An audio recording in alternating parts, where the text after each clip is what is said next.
ഇപ്പോൾ കിട്ടിയ ഏറ്റവും പ്രധാനപ്പെട്ട ഒരു വാർത്തയിലേക്ക് പോവുകയാണ്. കുന്നംകുളം കസ്റ്റഡി മർദ്ദനത്തിൽ പോലീസുകാരെ പിരിച്ചുവിടണമെന്ന പോലീസിന് നിയമോപദേശം ലഭിച്ചിരിക്കുന്നു. സംസ്ഥാന പോലീസ് മേധാവിക്കാണ് നിയമോപദേശം ലഭിച്ചത്.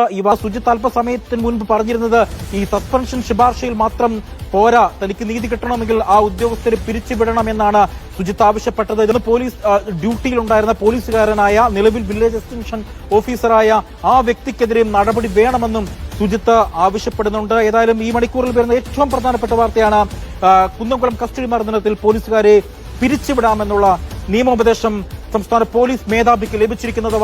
നമുക്കൊരു കാര്യം വ്യക്തമാകുന്നത് പറയുന്നത് ഇന്ന് ഉച്ചയ്ക്കാണ് തൃശൂർ റേഞ്ച് ഡിഐജി ഹരിശങ്കറുമായി ബന്ധപ്പെട്ട റിപ്പോർട്ട് ഉത്തരമേഖല ഐജി രാജ്പാൽ മീണയ്ക്ക് കൈമാറിയത്. ഇന്ന് വൈകിട്ടോടുകൂടി ഈ ഉത്തരമേഖല ഐജി രാജ്പാൽ മീണ ഈ റിപ്പോർട്ട് സംസ്ഥാന പോലീസ് മേധാവിക്ക് നൽകും. അതിനുശേഷം ഈ നിയമോപദേശം കൂടി പരിഗണിച്ച് ഇമ്മീഡിയറ്റ്ലി എന്ന നിലയിൽ ഇവർക്കെതിരെ സസ്പെൻഷൻ നടപടി വരും. അതിനുശേഷം ഇവരെ സർവീസിൽ നിന്ന് നീക്കുന്നതിനുള്ള തുടർ നടപടികളിലേക്ക് പോകാൻ സാധിക്കും. അത്തരം നടപടികളിലേക്ക് സർക്കാർ നീങ്ങുന്നു, പോലീസ് നീങ്ങുന്നു എന്നുള്ള ഒരു വിവരമാണ് ലഭ്യമാവുന്നത്. വേഷം ധരിച്ച് അവർ ജോലി ചെയ്യില്ല, ഒരു കാരണവശാലും ചെയ്യില്ല. ഞങ്ങൾ ജയിലിൽ പോയാലും, ഞങ്ങളല്ല ഞാനടക്കമുള്ള ഞങ്ങൾ ഈ കാര്യത്തിന്റെ പുറത്ത് ജയിലിൽ പോയാലും അത് നടക്കില്ല. ഞങ്ങൾ തയ്യാറായി ഇക്കാര്യത്തിൽ.